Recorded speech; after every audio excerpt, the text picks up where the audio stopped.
People's lives. I jump buses on a flaming motorbike. Yup, I'm just a product of a moving generation. Everything I do it with no patience. Hey everyone, what's happening? Back in action on Keeping Up with the Chaldeans. Got my co-host Anthony Toma today, along with Calvin Kassab, known as CalDoJa. Today's episode is brought to you by our good friend Mervette with Chloe's Treasure.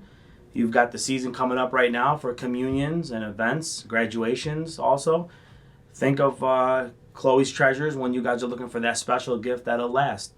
So today we're here to present Cal. We're going to call him CalDoJa. CalDoJa. That's what we're going by. CalDoJa. That's my man's nickname. So Cal's got a few things that he'd like to talk about today. He's done things from the music industry as a hip-hop artist to doing things with the movie and some of the cinematic things out there that he'll present to us today to tell us you can watch. And he's also got some things in the work right now for us to view.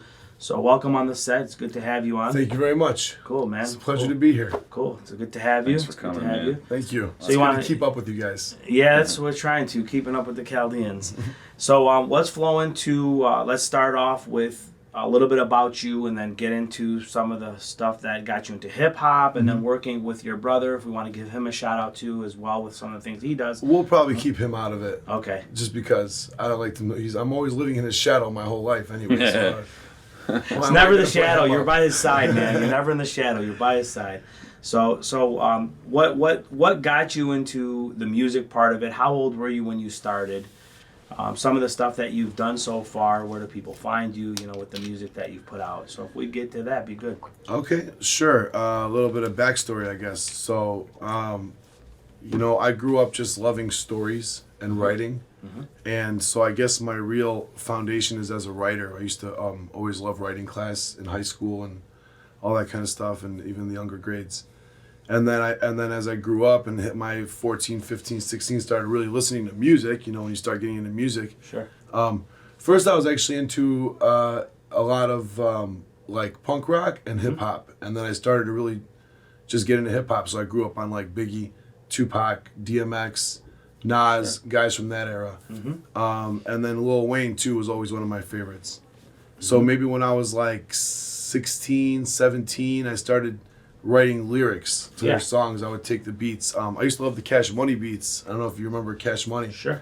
And a lot of times they would run their beats long. Like after the song, the beat would keep going for like a minute. Yep. And then the beat would keep going. And I would just sit there and I would just start to think of words. And I think a lot of times that actually inspired me to like start putting words on the beats. I wonder if that was designed by then. I think them. in a way, I By think design. they did that. Like Where you can just flow with them on the song at the end and stuff to keep it going. They would just like let the beat keep bumping for a minute. You know what I'm saying? That's genius, actually. It makes sense. It like inspires people to keep doing that. And this is a lot of times, this was like before the era of like having everything downloadable and chopped up, and there's an instrumental of this and the 27 remakes on YouTube as soon as the beat comes out. You know what I'm saying? Yeah. So, having that was a blessing. So then what I would do is I would write like a few lines here and there. Sure. Because a lot of times me and my friends would hear songs and we'd come into school the next day and be like, did you hear this new Lil Wayne? He says this line and that line. So I would come in and be like, I'd give him a couple lines and be like, oh, that's dope. I'd be like, oh, that's from the new Lil Wayne song. You know what I'm saying? And after I did that a few times and everyone would be like, it's dope, it's dope, it's dope. And I was like, I'm going to write a song. Yeah. And I just started writing songs from there, finding beats, falling in love with beats, starting on mixtapes. Yeah, and it's not as easy as what some people think it is. You're not just writing a beat. If you go back to the Cash Money part that you were talking about, when it nears the end, how many bars were you really getting? Yeah. 4, 6, At the end, 8? yeah. You know what I'm saying? Yeah, you'd have a line or two. Yep. Exactly. Yep. So most songs are most hip hop songs between the hook and all that are 8 bars to 16 bars, Right. depending on what they gap in Right. between. Unless they take the whole 2-3 minutes and just go no hook. Yeah. Then they're just laying as many bars as they can down. Those guys are sick. Yes. So Those guys are that's what I want to talk to you. So explain to the viewers and people that are coming up that are looking to get into hip hop. What is a bar? How did you know to start reading those bars? Oh, you want to do Hip Hop 101? That's you're giving our viewers an understanding of how you learn. That's a great question, actually, because you know what? There is a point in time where you're like, what is a bar? Yeah. There is always Because you were someone that just flowing explains to it the you. beat, not thinking like, where do I stop? How and do you where do I- explain what a bar is? A bar is like, usually a beat is usually when they make a song. Sure. Usually, it's like 8 bars in the chorus, Mm-hmm. and then the verse will be 16. Yep. So it's like twice as long. Yep. And the bar is just that that tempo, that 1. It's 2, just separated 3, between your 4. BPMs. Yeah. It's Exactly. So I actually grew up playing. Very little people know this, trombone when I was in middle school. So that's why I learned whole notes and half notes and Yep. tempos and stuff like that. But I wish I would have retained that more because Sure. I don't play any instruments. My instrument is my voice. That's all I do. My son plays the trombone. Does Does he? he really? Yeah, 5th Yeah. grade. The That's not trombone. easy. You got to. Yeah. Is I he used to do oiling the up the keyboard. slider? I guess. Oil up that slider. I used to Oil do up the the slider, keyboard. Blaze. I used to watch the kids do the trumpets and the trombone too. That's not easy. Yeah. You know what I'm saying? No. used to do what? That's tougher. Keyboard. I used to Oh, play no the shit. keyboard. Well, Omar, which my brother Omar. Yeah. Well, he started playing piano. I think he was like 9 or 10 years old. We had the nice big pianos at Okay. the house. The guy would come in and do it. So I'd always listen to him, and he's like, "Listen, if you go to do it in school at Refuge, they offer these classes. If you're gonna go do it, he's like, I'll help you with with some of the stuff." So what he's talking about in regards to it is knowing the notes and stuff. It's key to music, especially with hip hop, because you have to. You're landing like so. You're like dit pop, dit pop, Right. dit pop. That's how you're flowing, or you're like dit pop, dit pop. That's the difference of the speed of the song of how fast they rap or Right. how slow they go Gotcha, to it. gotcha. So that's something. What do you listen to? I listen to R&B and audiobooks. Okay. Really, that's good. I just started fine. looking at that. That's something big that's Yeah, coming. audiobooks and YouTube. In R&B, there's no difference in the beat, but what's happening is usually they're singing over it, obviously, and there's just way more words in hip hop, Yeah. which makes it tough in a way because a lot of guys need to fill space Sure. because they have 1 or 2 good punchlines. Right. They Right, want to put the punchline in a good spot, and they're Yep. just filling space to the punchline. Yep. Whereas opposed to you take somebody like an Eminem or a Nas who there's something meaningful in everything they're saying. That's the top. Of Yeah, the you top just, of you the just top went of to it. the That's top. why they're at the top. Just for Yeah. the record, Well, that's as why of, they're this at the top. as of this morning, Eminem is now part of the Guinness Book of World Records for the most words put out. And he put that new song out, Godzilla, with Juice WRLD. Okay. In the end, he rhymed so many syllables in a matter of so many seconds Yeah. that he put like 229 words down. He's now in the Guinness Book of World Records for having the. Well, to tell you something on him that I learned, because I used to mess with the music industry back in Okay. when he first popped off, 99, 2000, and so forth. Right. He would lay the track down, and Dre would come behind him and put the beat to it. You know what? That's a whole different world. Having a producer like that Yeah. is a whole different world. I've actually started working with somebody like that, so where I recorded these songs, and I for this I have a mixtape coming out, The Philosopher's Stoned, I call it. It's Okay. a play on the word The Philosopher's Stone. And on Instagram I have CalDoJa the Philosopher. And if you listen to my lyrics, you'll see why. But the guy I'm working with now, I recorded a lot of this new mixtape, and I liked how it sounded when I recorded it. But now I'm taking it to this new guy who's taking the beat and tailoring it to my voice more, dropping it out where it needs to be, switching it up where it needs to be, so that my voice shines more. And so having a producer like Dre, Yep. who can just take your voice and be like, "I'll build this song around your voice," Yeah. is just a priceless thing. That's Because crazy. when a lyricist writes a song, it is in the voice and in the inflection, and they want to go back and forth. It's hard for me when I try to find a song that's a good template, that has enough change ups and things to where you can really say a lot of different things and put a lot of different emotions and meanings and feelings. When things are too standard and the same, it's like you get sick of it after a couple minutes. Sure. And the way music is now, sometimes sometimes one song is like 3 songs. They'll be on the radio, and that same song, it'll be like a Jay-Z song, and like 1 minute into the song, the whole beat changes. Sure. But it's the same track. Yep. Yeah. It's sick how they do that. So Philosopher's Stone is a song? It's a rap The song? Philosopher's Stone is a mixtape. I'm going to drop it out this year. Can you give it's us a little bit of it? Yeah, actually, one of the songs that we're going to play, this one, not this one, but the other one, it's called I Love It, is out there. A remix? It's a remix. I rapped it over the Kanye beat. I Love It. There it is there. Yep, that one right there. Okay. CalDoJa, Chaldean, and American Blend. Is that legal? to be able to It's on SoundCloud. It's not for sale. If he sells it, it becomes illegal and copyright's going to a problem. Wow, that's so cool. But if you're just putting it out there for people to just listen to, so really you could do whatever you want. But YouTube and these things will shut you down at times. That's the thing. SoundCloud understands and they know. Like when you're putting a lot of stuff I put out as mixtape stuff. Yep. They know it's other people's beats, and that's how SoundCloud is. SoundCloud's like a way for you to show all that stuff. I have legit stuff. My album, The Harvest. Yeah. It's been out for a while. 2013. Made your own beats and did your own stuff. That other song, those are on iTunes. But Yep. everything is on SoundCloud. Yep. The legit ones and the mixtape ones. So drew the camel. I borrowed that off the Camel cigarette box. Oh, That's the Camel cigarette box. It's just That's zoomed in crazy. and tailored a little bit. Wow, that's awesome. Do you remember when we were younger? I mean, did you ever listen to Ice Cube at all when you were Yeah, younger? of course. He used to have that Jackin' Beats, Jackin' for Beats. It was a song that basically like he took a whole song and he jacked beats from every artist. Really? And he called it Jackin' for Beats because what it was, people were using beats and starting these mixtapes back then. And they were actually trunk selling them to make money. Yeah. But they took it off of like, say, Ice Cube put 50,000 on a beat. Right. That's how some of this stuff goes. I It's remember still that. like that. No. Yeah. Nowadays it's still Oh, yeah. like that, but it's legit. Half the songs that come out that are hits, Yeah. it was just a hit 20 years ago. Yeah. And they just put a hip hop beat on it now, or they Yep. made it a techno Cleaned beat it up. now. And Oh yeah, I Yeah. mean, because I've been around so long, Yeah. I hear old music And coming today's back, inside and the people- new music. and the kids these days think, Yeah. "Oh my God, what a great beat!" But Yeah, it's- yeah. And it's it the doesn't- Temptations. Yeah, It's yeah. like they just put a techno beat on it. yeah, And it doesn't even matter if it's like when we hear on the radio or if you're at a wedding, you hear Majid do it. yeah. He's Does taking he? some of our old stuff and he's mixing it Right, with right. his Arabic influence on the music, on the Thing- song, you know? Good music is good music. Sure. And especially when you're young, you don't know. As we get older, we become maybe more like purists. You're like, oh, that's from my era. Oh, I know that. But when you're Yeah. young, it's just like when you hear something sweet, you just want to listen to it. You rock Right. out. You to don't it. even know who it is half the time. No. So here's a question for you because I noticed it because I followed it for so long for hip hop, but you're Calvin Kassab, Yeah, you're CalDoJa, yeah.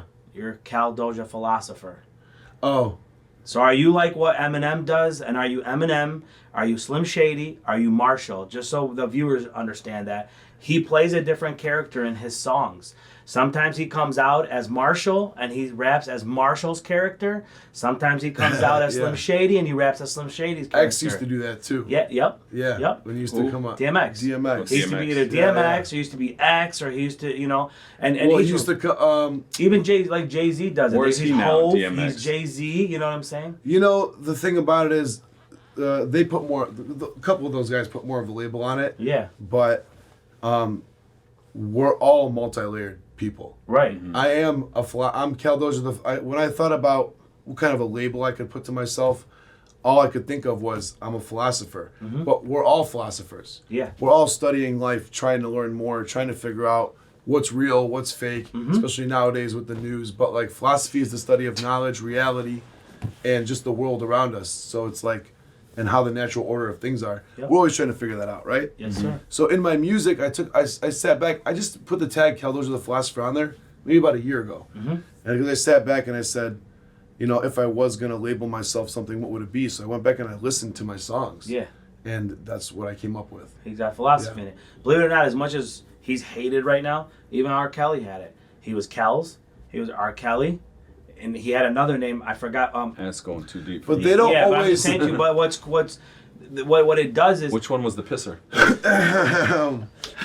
All of them. that was All of them. He was just going right all of them. Okay. that was our piece of shit. That's what that was. But he what it does, the reason we're bringing to point why I'm saying that is because he can create stories in different perspectives. He can do it from third person, he can do it from second person, he can do it in a whole different twist about a whole nother segment of his life that he hasn't even touched on. Right. But it's for the listeners to understand that that's what he's trying to convey. Yeah. So that's Some of those guys run more with the name. Like Eminem, he releases whole albums under Marshall Mathers or Slim Shady. Yep. But I wouldn't say that I specifically like go on a track and say I'm gonna be either Calvin or CalDoJa. Gotcha. But if you sit back and listen, probably some of them will come out that way. That's You know what what it I'm is. saying? You're telling two different stories, and it's because you said the Just multi-layer. telling the stories of my life. Yeah. You know what really inspires me to make a song the most is the beat. I'll hear a beat that tells me a story that says this is the kind of words I need. You know, if the song is sad and it wants to provoke a deeper emotion, then those are the kind of words that I feel like it needs. I'm always trying to give the song what it needs. This is like, I want to write a cool song. No. What does the song need? But when the beat is just a sick banger, well, that song needs sick banging lyrics. So then that's what that song gets. So some lyrics are deeper, some are more party-filled. But even in my party-filled lyrics, I'm always sneaking in those little meanings, those little lessons, those little punchlines. Yeah, and in a way, the best thing about it is when I go back and listen to my own music, if the music never gets out to people, it's always still inspiring for me because those words that I wrote really meant something to me. Sure. So when I listen to them back, it reminds me to like keep going or be strong or never give up. Why wouldn't people hear them? I'm just saying if it never were to say go nationally huge, I never care about that.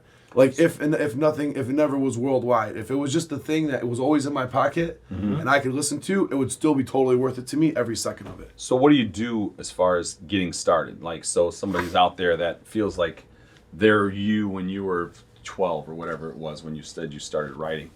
What should they do? Like, how should they start the process? Okay. So this doesn't go for everybody because I'm Right. sure there's some savants out there that are just like, I don't need to write, and then their lyrics are so sick and they just go on the beats. Right. But I'm a writer. I love to write because I feel like I can make the connections in the words better. So the number one thing is write. Find a song you like and just grab a piece of paper and a pen and start writing to it. Go online, find the instrumental for it, and then start writing to that song. The instrumental means without the words. Without the words, Right. yeah. So you don't have the other guy's words getting in your way. Yeah. Or there's so many beats out there. Go online and find a beat no one's ever heard before and start writing a song to it. Yeah, cool. And don't expect your first song to be your best song. Or You know call what I'm saying? Omar If you Binno. go back and listen to my Provide you old with a stuff. beat. You call Omar and get a beat from Omar. Yeah. He's all Call for one of it. these. There's 100. There's maybe not 100. No, there's there- not enough, but there's a few Chaldean producers out there. Julian Salman. Yeah, they're Julian out there. Salman's family to me. He works with Roger at Royal House Recording. He's one of the engineers that's on there. Goodman. Yeah, I'm sorry. That's a good Roger. You said it right. Yeah, Roger You Goodman. just said Roger. Yep, I added the Goodman. Yep. Speaking of good producers, I wanted to name drop my friend Frank Hakim. Okay. He's the guy who's helping me bring my voice out on the Philosopher is Stoned. Mm-hmm. So I wanted to make sure I put him out there, not just to name drop him, but also to put our feet to the fire. Let's get it done. Where We need to get it where done. do they find him at? Where's Frankie at? If they find him, just hit me up. I'll get you to him. Okay. He's mine right now Sure. until the project is done. Sure. But he's a killer producer, and I'm gonna release him to the public soon. Sure.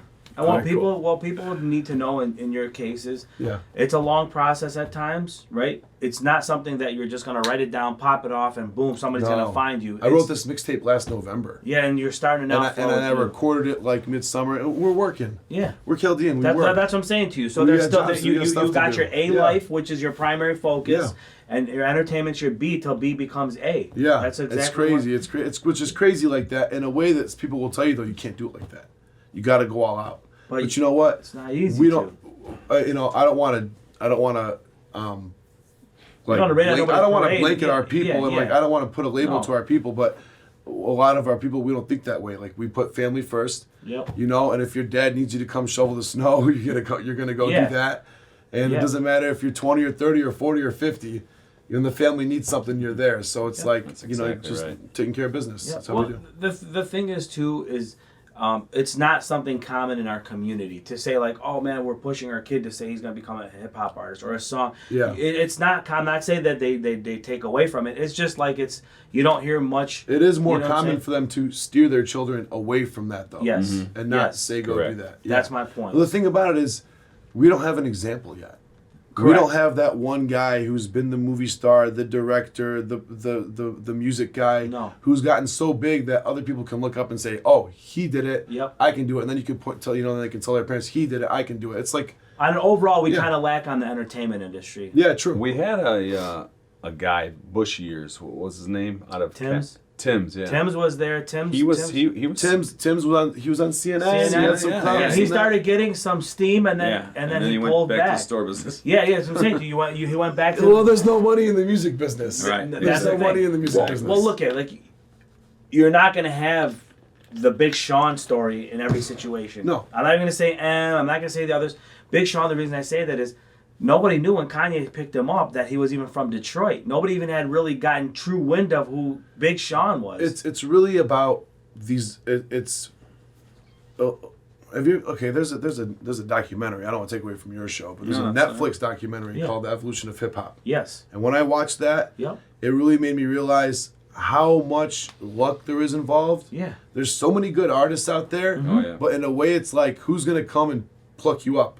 Like Eminem was great, but he never got anywhere until Dre plucked him up. Sure. And it's not like he wasn't great based before on an intern. It's not like he got great after Dre. Royce he was right in great our before backyard. that. Yeah, Royce 5'9" right in our backyard. That's been in the game just as long as Eminem. So networking and worked is with one Eminem thing. like early on. And, So for the new guys, I would say networking. Yeah, he's not Network. new. No, I'm just saying when you said to Right, who's right, getting right. in the game, Network. Yeah. network as much as you can, because you never know who it is that you know who's going to help you out. Yeah. And the crazy part too, AT, listen. Biggie Babylon in Cali. Yeah. He's doing some big Baby things. Potter. You know, Baby Potter's out here. Can I just say that I like that Biggie Babylon song, that Fresh Prince one? Yeah. I was bumping that the other day. It's a good one, actually.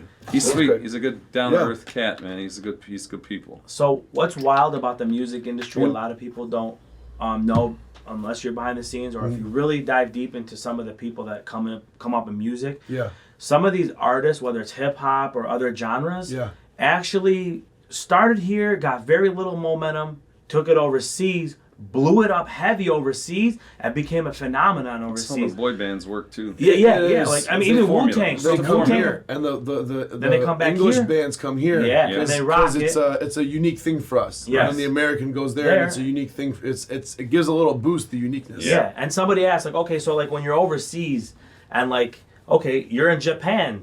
Royce is over there performing in Japan, right? Yeah. Or Wu-Tang's there. You're saying, okay, isn't there a language barrier? They know it though. hip-hop. They sing That's it. exactly what I They was sing going to say to you. along. Is that the words? It's like Godzilla. Yeah. He started off over there in Japan. Yeah. Now he's, Now now he's he's my- an in icon New York. here. In a way, you could. Well, Royce, you said that was Royce over there. There's a few of them. And Royce is very lyrical too. Yeah, Royce that was doing heavier momentum at one point overseas, and he was rocking with Wu-Tang when Wu-Tang went back on the road for a little bit. Okay. He got with them, and they were doing some stuff over there. And Wu-Tang is big and underground kind of still here, but the name. Well, Wu-Tang Clan ain't nothing to fuck with. No, Yeah, that's what I heard. no, That's what I heard. no, he's not lying. So It's from that song. I was like, Yeah. He knows. Yeah. I was gonna say he got it, but he did it. I was like, He you listen definitely to got it. audiobooks. And No, he got it before me. Yeah, okay. But overseas, those guys, Yeah.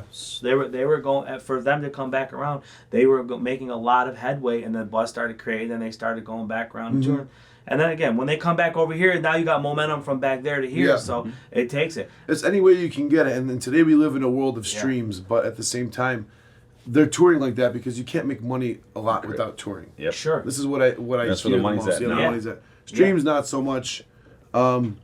Remember the gold album, Yeah. the platinum albums? I mean, you used to do them in first week sales. You're hitting gold or platinum if you're a badass artist. Yeah. But the money kept coming in from that, from We were buying selling out. a physical product. That's that was exactly marked- it. yeah. Physical product, ringtones were there. So Yeah. many other things that were there that they made I money. really wonder how much they were making. But you buy a CD for $20 or $25. and They're what only does that making CD about really cost $1.50 to $2. Yeah, a couple Artists. bucks is the The deal. artist. The but I'm artist was saying only making that. that a couple CDs probably bucks. gets to the store for about $5-6 most. It would be if I'm not mistaken, it would get to like Best Buy and these places around $12 to $13. Yeah. They would sell it for $20. Yeah. Okay, is what they would sell it for. The artists themselves who did like that majority of the work. Yeah. $1 or $2. I'm just laughing because we're breaking it down like it's any other item in a grocery store. That's what it is. Yeah. If we get it for 13, if I buy 50 of them, I'll get it for $12.50. Yeah. Okay, let's see. That was the way it was. Yeah. And then you had the whole industry evolve. You got Harmony House went out. You got the record store started closing down. Then you started having Best Buy Music, and then that started going And out. now with the internet, there's so many artists out there, and there's so many people that stink, and there's I don't know how much we can swear on this. I already swear said we whatever you can claim nothing. FCC doesn't monitor us, so bet. we're okay. So there's so many artists that suck, and a lot of the really good artists get lost. And so I listen to SoundCloud a lot just to find new artists. Sure. Right. Because I'll go on Pandora, I'll go on iHeart, I'll go on these other stations, all the and same I'll try to mainstream, get to new things I've never heard. And it's all the old stuff coming back in. Yep. And I always get on new music kicks. Like for a year, I was on a reggae kick. I get on hip hop kicks. I get on techno kicks. Because I start to hear It's a good when you're a new creator. sound. Yeah. I start to hear a new sound that my ears love, and they just want more of it. Yeah. But then eventually that sound wears on you, and your ear wants a new sound. So, I don't know. I'm an audio addict. Yeah, Sure. Let's talk about how you got into it, or what you got coming up. Okay, it's cool. Let's get into some stuff. We getting a little long-winded. 25 minutes. No, we're No, done. heck no. Let's talk about you a little bit. No. You ever talk about yourself? It's not my show, man. All right. This show's designed So for when, you. when was the first time you walked into the studio? Was it basement studio? Did you walk into a a big recording studio? What was your first step to put it down on a Oh, now I'm mixtape? gonna have to give another shout out. Okay. Why don't you keep All right, doing it? Keep wait. firing away. The first time I went into a studio, it was a guy named Tony K. You might know Tony K. He's a Chaldean rapper. And What's his last name? It's not awkward look at the camera. that's what I'm K. trying to remember. So shout out to Tony K. Can I find his name? I'm gonna remember his last. It's Tony. Kaleshu? Not Kassab, Kassab? I want to say Kaleshu, but I don't want to mix it up. To be honest with you, he goes by Tony K though now. Oh, of course, yeah. I would And too. it was his studio, and he recorded my first song with me and my cousin Chris, who's a guitar player. Okay. And we did a remix to Witchy Woman, which is an old Eagles song. And I put lyrics on that, and he did guitar on that. And then we also did a song called Middle Child, which was like a Frankenstein, like a remixing of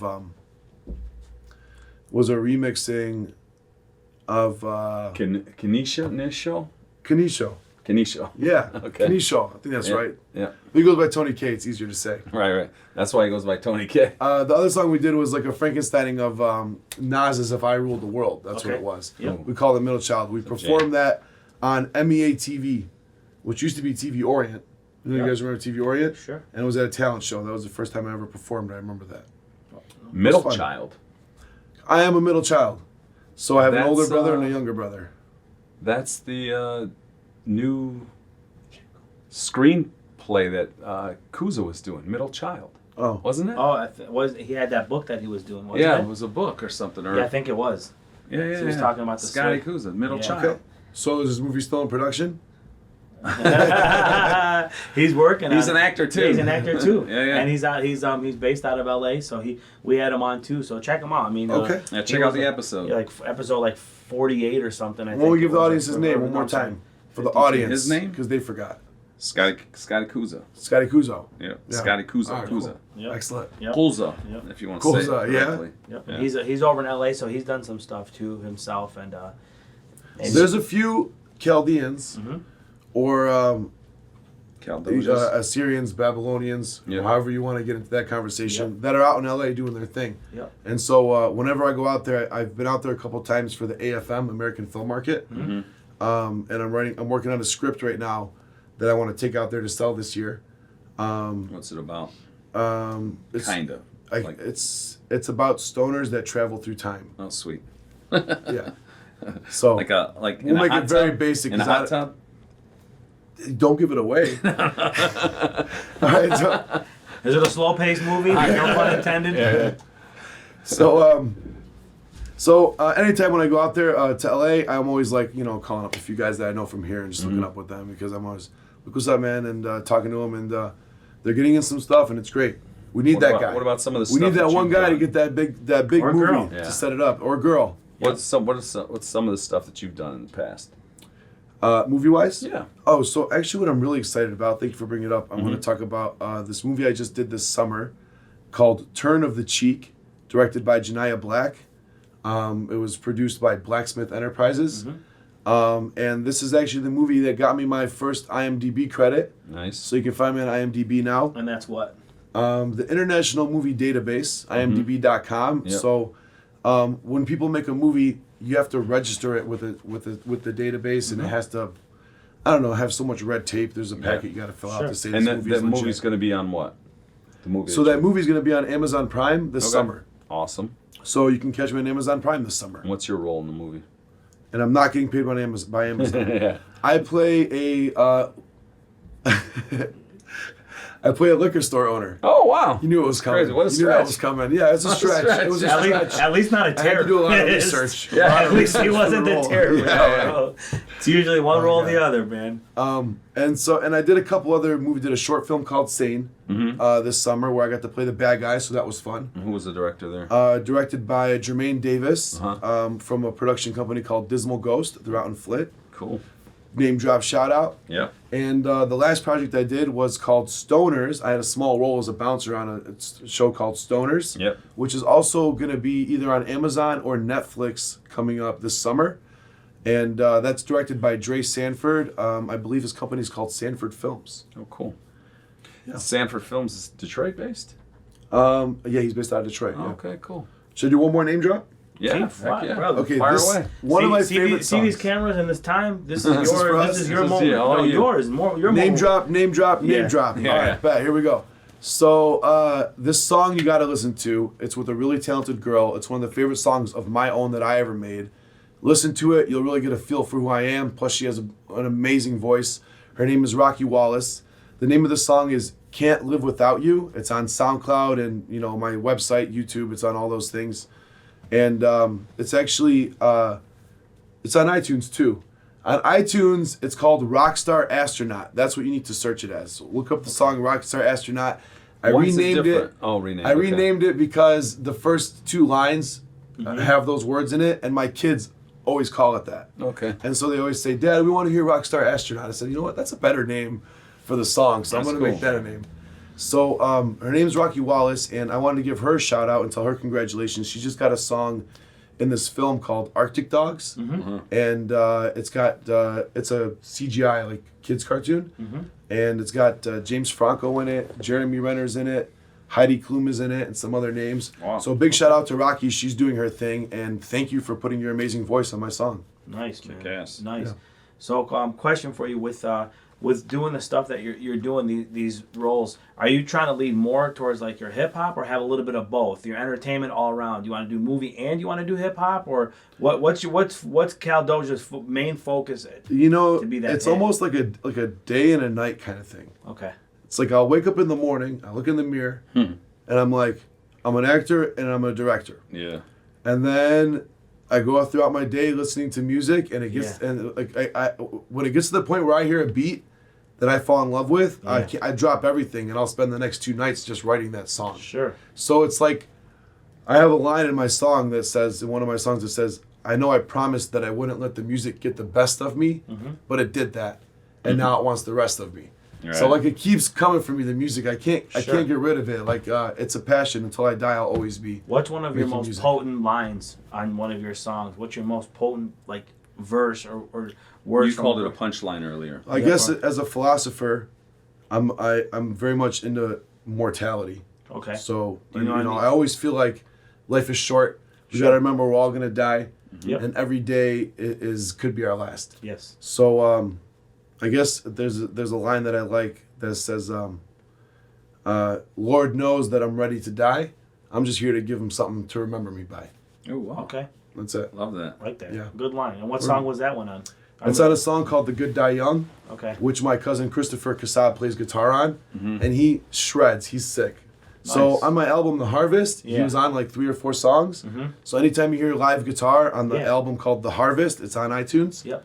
That's him. That's He's huge. disgusting with it. Well, that's what people don't know too is live acoustics on a track versus using sample drum kits and all that. It's a big it's a big difference. And when I perform with live bands, I performed with Mark Kassab before with his Yep. band. Yep. World of difference. When you Mark- got that band behind you and they're feeling the music with you. Yeah. Mark's still Yeah. rocking on the charts right now. Yeah. Mark, he's been Yeah. on there. Yeah, he just posted Mark. Jamming. Coming for you, Mark. Yeah, yeah. Well, we're in 2 different genres, but yeah, but it's okay, and he's good too. I've seen him perform. So are Aerosmith and Run DMC. They were Yeah. for a while. That's Yeah. right. Yeah. Yeah. Yeah. They I was blended. listening to "Raising Hell" yesterday by Run DMC. I was trying to remember who was doing the guitar in there. You know what I'm saying? With it, I don't Is it remember. Slash. I don't know if it was that or Rick Rubin, because Rubin used to come on sometimes, and he used to he Okay. was a big guitar player too himself. So he used to get on. Which song you said? "Raising Hell." I don't remember. Yep. Okay. Yep. It was Run DMC. That's what it was. But yeah, though I mean, and It's a touch before my era. You know, my aunt used to always try to put me up on Run DMC. So now I Yeah. just hear a couple of their big songs, but I never went through the whole DMC collection. Well, hip hop changed from that era to now, especially what after Tupac did, not in just the songs, but he brought ad libs to the songs. Okay. Ad libs wasn't around. You know, you familiar with what ad libs are? What do you mean? Okay. Oh, so like when you putting like stuff track in the over back. track over track. Yeah. That's I ad got libs. you. Oh, they brought that Pac in? brought that around. Okay. Pac dropped that up, and what an ad lib is, so when we're ready to hit that punchline, AT, like when we say, like, I dropped the mic. Drop the is just one time on the track. Mic, I said it 3 times over. Louder, a little lower, a little less. So it emphasizes drop the mic. You'll hear me say that. Now, when I've said it now, you'll pay attention to it a lot more. Mm-hmm. Pac brought that in. That was the huge reform to music. Interesting. Because when Run DMC did it, there was 3 people, Jam Master Jay and Run and Mac, right? Well, the 2 of them would punch those lines on the track to emphasize it. At the same time, they'd be in the booth together. Yeah. So when they're singing the verse is there. I can hear get that what in my head. Yep, you get what I'm saying. I didn't Now know that that they you brought mention that it, in. I I can use hear that Pac did. technique. Yeah, when I Pac. record. Yeah, well, that's We put tracks on tracks. Yep, Yeah. yep. And the reason I got to really know more about that is like when 99, 2000, 2001, when M and all that started coming around, Heavy and D12 and all that, and Detroit started coming back around. My buddy owned Pearl Sounds, which is in Canton. Okay. Chaldean, he was Terry at the time. He was running it, and we were always with it too. He explained it to me because we dropped a song too. The reason I'm just bringing it is because it is really hard if you don't understand how to sense music. Writing those beats is not easy. It's not easy. You can be off of it. So I did it for Sean Simon, who died. We did it, and we performed in front of 1,100 people over at Royal Oak Theater. We did a song for him, rapping about his death and all that stuff. So it was pretty cool. But to see what goes into it, shit, it's a lot of people. You know, the beats are a little more simple. Yeah. People don't realize that. As good as they sound, they're only usually 3 tracks on a beat or 4 sounds on a beat. It's the mix. I Yes. feel like I want to give a lot of credit to the mixers. Yes, sir. Because the voice is an instrument. Correct. The track is multiple instruments. Gotta pair the 2. You hear something different in your head. When you're writing it, it sounds a certain way. Your own voice sounds different than when someone hears it, right? Yep. So getting that producer to bring a track out the way you intended it or the way it sounded or putting the mix together. Yep. I mean, sometimes I go in having a track to intend to sound one way. Yep. And the mixer, the producer does something different. Yep. The first time I hear it, I'm like, kind of don't like it because it was different. But then I'll hear it again and I'm like, this is way better than what because they hear something They're different. directors. Yeah. They're putting what Their they need ears to put are up. special in a different way because they're taking that voice and they're mixing it together. You ever walked into the booth and did one punch, one take on it? I've done that before. And I've done that before. It's got to be with the right producer. Yeah. And it's just got to be a killer take. Yeah. I used to do way too many takes. Yeah. Now what I do is I'll go in, I'll do the 1 or 2 takes, I'll step out, and I'm hands off, and I'll say, let the producer, I'll say, that's my tool. Yep. You alter me however you want. And then I'll walk away and I'll come back. And if I don't like it, then we'll work from there. Most of the time, let them work with it. Yep. I was pickier when I was younger. Yeah. I always want to work in every single cleaning, word, every word, cleaning every it. this, every that. Honestly, music is about the meaning. Yeah. And the audience isn't going to go back and care if one thing was a little off or this or that. You're giving it, you're feeling, you're meaning, it's music. You know what I'm saying? And lyricists sometimes, not just rappers, but lyricists can get caught up in wanting to make every word perfect. Yep. Sometimes you just got to say, fuck it. Yep. And just You know what I ride the mean? beat. Yeah. Just do what you got to do. Yes. Now, Go ahead. so when people who understand what one punch, one take is, means you're just walking into the booth. You laid that track down one time. You perfected that enough to be able to flow and get out. You're done. Yeah. They do what they got to do. Yeah. So, AT, you You mentioned your kids. Yeah. You want to shout them out? Yeah, I'll go shout out to Danny and Isaac. 6 years old is Danny, and Isaac is 4 years old. Shout out to my wife, Dina. Is God Danny bless. named after your brother? Danny is named after my brother. God That's bless. right. That's right. Danny's named after my brother from the Dman Foundation. Yeah, the Dman Just Foundation. give a little shout out, just Yeah. quick on the D-Man, just touch on that, because I'm gonna give a big shout out, But man. that's a studio you work at too, like you going Yeah. and flowing there, right? Yeah. So the D-Man Foundation, Danny's Miracle Angel Network. Yep. And I'm sure you said you had Mark Cass on before. We did. Yep. In the Chaldean community, a lot of people know this place, but it was named and started after my brother Danny, who was in a wheelchair and passed away. But before we did that, we used to do all kinds of stuff with him, even though he was paralyzed from the neck down. Traveling, going on cruises, going to Vegas, and we even went into the studio and made a song where I have his voice on a lot of my beats. You'll hear his voice. I have some audio recorded that he has. Wow. It was a couple minutes of him spitting lyrics back in the day. And when I have nice. songs where things can fit, I will take part of his lyrics and I put them in there. So you'll hear his voice in my songs. They're back there if you listen. Very nice. But the Dman Foundation is dedicated to increasing the quality of life for people who have handicaps through physical and mental disabilities, car accidents, or people who are just born with disabilities. And the studio is out in Berkeley, and they have the technology for people to use computers and make music without their hands or their feet. We use sip and puff machines, and just cool stuff like that. If you go to mydman.org, or just search Dman Foundation online, you're gonna find more things about it. But sorry if I miss anybody. Well, I want to do this. I want to do this right. I want to give your brother a shout for being an aggressive. Though, so we're not going to mention him. It's no. We have to listen. If you don't want to, I'm going to. That man put some hours in. We'll have him on the show. Years. We will, but I'm saying to we'll have him on the years. show another time. No, I'm just joking. No, I Z, know. I can never talk Z up enough. Well, he's giving you a good example. He's our brother. He's the reason why I'm working so hard. He's Yeah. our brother too. Yeah. That's how sweet of a man he is. Should we just talk a little shit about him right now? Or Go not? for Okay. it. I told you these are the jab time. it. But I'm saying to you, the guy puts a shit ton of hours big in. time. He's so dedicated into what he's doing for that D-Man Foundation. To everything he does. And everything, yeah. Everything he I don't know does- much besides that. Like, but I said when you view everything online, like Yeah. I follow on social media. Oh, yeah. Because you said Omar worked with him. Omar worked with him too. That's how you met my brother. You know what I'm saying? So yeah, let's The keep D-Man it. is a passion. Yep. You know what I'm saying? I mean, Yep. it's not something that anybody has to do. Sure. But we do it because this is, and for me, I like to say, it's true. Like, and I get almost like a selfish fulfillment because I miss my brother. Sure. And these guys remind me of them.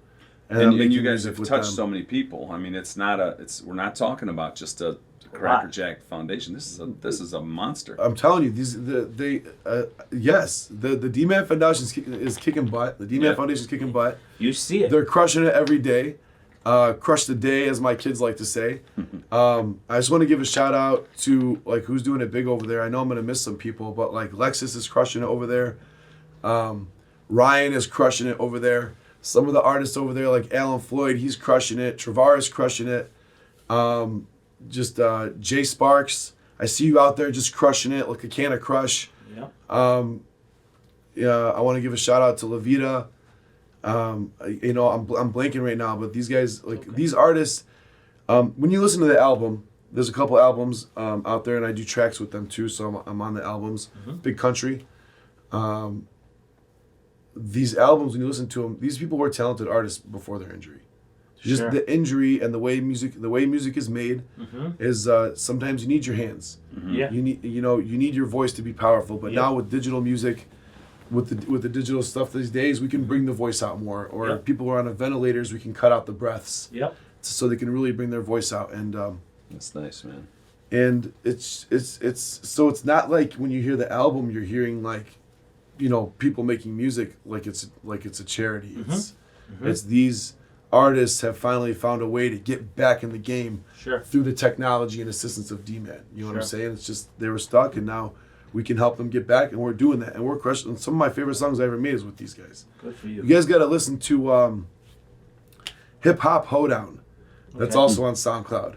That I do with awesome. Big Country. It's my first country song, and I couldn't have pulled it off without Big Country, which is his name. So this Joe Cadwallader, Big Country. Do you have a lot of this on on YouTube itself, where you guys are found now? I got D-Man. I'm saying all the stuff that come from the D-Man The Foundation. D-Man Foundation has a lot of their stuff on YouTube. Okay, cool. We don't have music videos for a lot of stuff. Sure, I'm the just resident cinematographer. Yeah. Or I was, and cinematography takes a long time to make. They're Sure. working on some more stuff. I got music videos coming out this year. So anyone who's a cinematographer knows. Where can they find Shout out some to of the those? guys behind the camera. Editing takes a long time. Where can they find Where can they find some of these artists that you shouted out that did? Go on Spotify Yeah. and look up D-Man Foundation. The first Okay. two albums are on Spotify and iTunes. Yep, and that's just the letter And you D, can go then stream them. MAN And it's a Foundation. collaboration between all these artists. Yep. All on D-Man on a D-Man. It's a collaboration between Collab. all the artists. So you'll Nice. hear like 12, 15 different artists on the Yeah. on the It's album. beautiful. and all different kind of genres on the album. Right. I would say it's mostly hip hop though, but if you type in my name too, CalDoJa, I connect my stuff's connected to them because I have songs with them. So Cool. Either way, you'll find us through both. So just the letter D, then man, then foundation, Yep. right? Dman Foundation. So is there anything we Do it on Spotify. They give us the best money for our streams. Nice. And that money's going to the foundation. That's perfect. If you only have time to listen to one song, listen to a Dman song. Skip my song. You got one Go called listen to the their Wheelchair Anthem on there, he's got? Oh, the Wheelchair Anthem. You gotta hear that song. That's a Oh. good one too. I'm telling you, bro. The songs are. I bump them. They're good. They're not. Yeah. I rock these songs. Oh, the Wheelchair Anthem. I gotta shout this out. Yeah. Trick directed the video. Oh, we wow. have a music video for Wheelchair Anthem. I think it's on the Yeah, it's Dman right here. YouTube. Yep. And Trick directed the video. Trick's in the video too. Yeah. Oh, cool. Yeah, you can see him. I'm in the video too. You can see him. Like you. Look at that. In my WC, it's thugs and G's. Yeah, there's Trick right there. There you go. Yeah, he's in There's the back. Trick and Z right yeah, there. Yeah. See, Z's not all suit and tie like you think. He's hanging out with Trick. He's bouncing with him in the background. I see him. Awesome. Yeah, Is there man. anything we forgot to mention or? Well, No, man, you guys Covered are great, bro. You Thanks, guys let me brother. talk my head off about all Thank the things I'm doing. appreciate that, man. I know I'm doing Appreciate too you many sharing your things. story. People tell me pick a lane. Nah, do your thing, man. Awesome. Enjoy yourself. Remember, So before we go, Yeah. we have a question. What does it mean to you to be Chaldean? Oh, that's a great question. Can I give you a long-winded answer? Hell yeah. Yeah. You know, in a way, I feel like the era we grew up in, and you guys even before us, is when I was younger, nobody really knew what Chaldean was as much, and you're always like, in a way, trying to assimilate more. You know what I mean? Yep. The older I get, the more I'm proud of my culture, my background. Yeah, I'm assimilated. I'm an American, and I'm not saying I'm a Chaldean. I'm not an American, but like I appreciate my history and my culture more. Yeah. My dad's a huge historian, and he's been telling me all about the history of Babylon and Assyria and the history of the world since we were young. But every day older I get, the more it means. And I feel like because the older you get, time is shorter. Sure. Absolutely. When you're young, 100 years seems like forever. Sure. Yeah. Then when you hit 30, you're Starts like, 100 humbling. years? That just Yeah. seems like Right around the yesterday. corner, It's not yeah. a big Yeah. deal, you know what I'm saying? 30 are gone. So history becomes more important because 2,000 years doesn't really seem that long ago. Yeah. And it's like so for me to be Chaldean means a lot because of where our people came from, of what we've given to the world as far as, you know, the inventions, the wheel, the mathematics, the different things. And Sure. people will argue that different civilizations did it. Sure. But we were part of that culture that Astronomers. invented things and planted seeds and like the first people to do that kind of stuff.